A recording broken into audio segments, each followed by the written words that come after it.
ጦርነት እንዲጀመር አልፈልግም። ከተጀመረ ግን አሰብ ደርሶ የሚመለስ የኢትዮጵያ ወታደር የለም።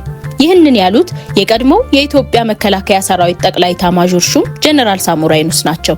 ጀነራሉ ከሰሞኑን የአፍሪካ ቀንድ የውጥረት ምንጭ ሆነው የቀይ ባህር ጉዳይ ላይ ሰጡ የተባለው አስተያየት ከሩብ ክፍለ ዘመን በፊት ባልቋጩት የቤት ስራ ውስጥ ዳግም የመሳተፍ ፍላጎት እንዳላቸው ፍንጭ የሰጠ ሆኗል።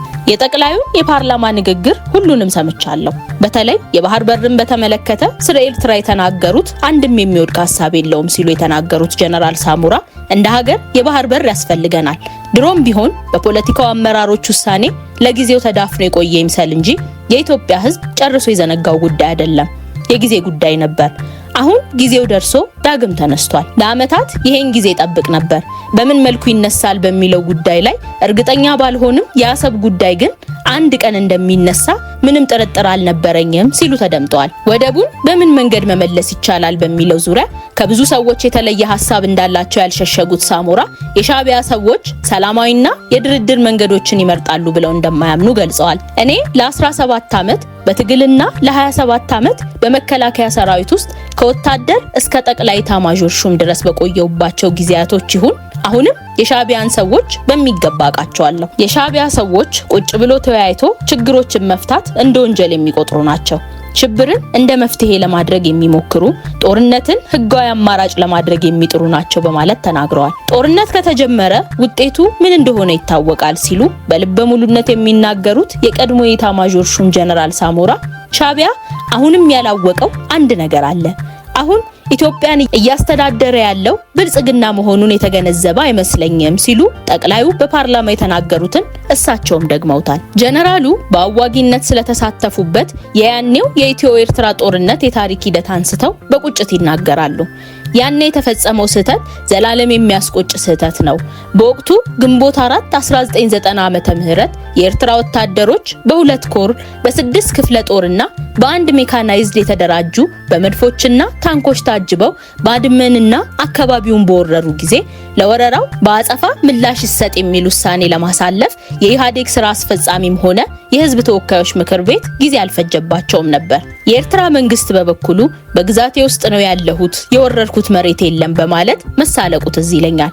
ታዲያ ያኔ ኢትዮጵያ በቂ መከላከያ ስላልነበራት ከተለያዩ ህብረተሰብ የተውጣጡ ወጣቶችና የተባረሩ የደርግ ወታደሮች ተመልሰው በፍጥነት እንዲሰለጥኑ ተደርጎ ሲያበቃ የሻዕቢያን ወታደሮች የያዙትን ቦታ አስለቅቆ እያጠቃ ቡሬ ግንባር ደርሶ አሰብን ለመያዝ ሲሰማራ እነመለስ አስቆሙት።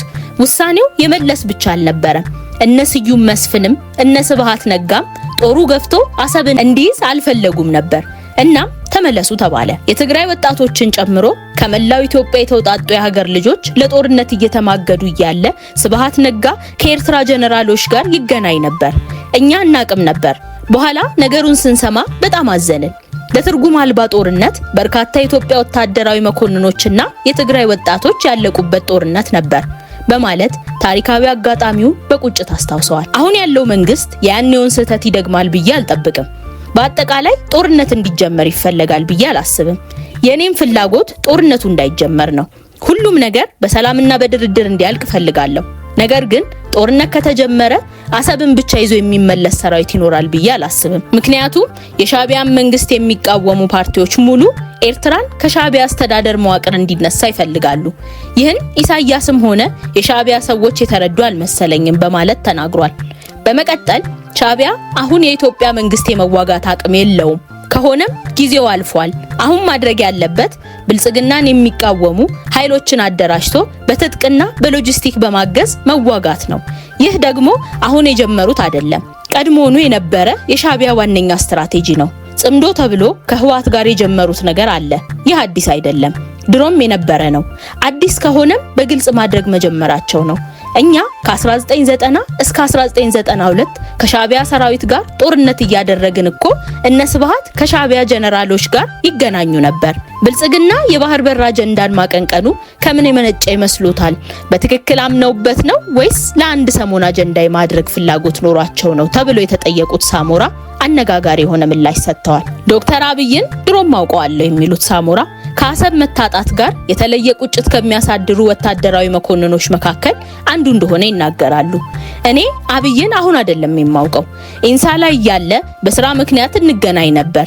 ያኔም የባህር በርን በተመለከተ ይናገር ነበር። ያኔ ግን ወደብን በተመለከተ የመንግስት አቋም የውሾን ጉዳይ ያነሳ ውሾ ነው እንደሚባለው አይነት ነበር። ዝም ተብሎ ተድበስብሶ የሚታለፍ ጉዳይ ነበር። አሁን ግን በተቃራኒው ኢትዮጵያን ወደ ቀይ ባህር መመለስ በይፋ የፌዴራል መንግስቱ አቋም ሆኗል። በዚህም ደስተኛ ነኝ ሲሉ ተደምጠዋል። ጀነራሉ አክለውም አንድ ነገር የሚከነክነኝ ጉዳይ ግን አለ ይላሉ። አንዳንድ ሰዎች ኢትዮጵያ የባህር በር ያስፈልጋታል በማለት ይናገሩና ምክንያቱን ሲያስቀምጡ የህዝብ ብዛትን ይጠቅሳሉ። ኢኮኖሚያችን እያደገ በመምጣቱ እንደሆነም ሲናገሩ ሰማለሁ። ዋናው ቁም ነገር ይሄ ነው ብዬ አላምንም። ኢትዮጵያ አሰብ የሚያስፈልጋት የኢትዮጵያ ስለሆነ ብቻ ነው ሲሉ እቅጩን ተናግረዋል።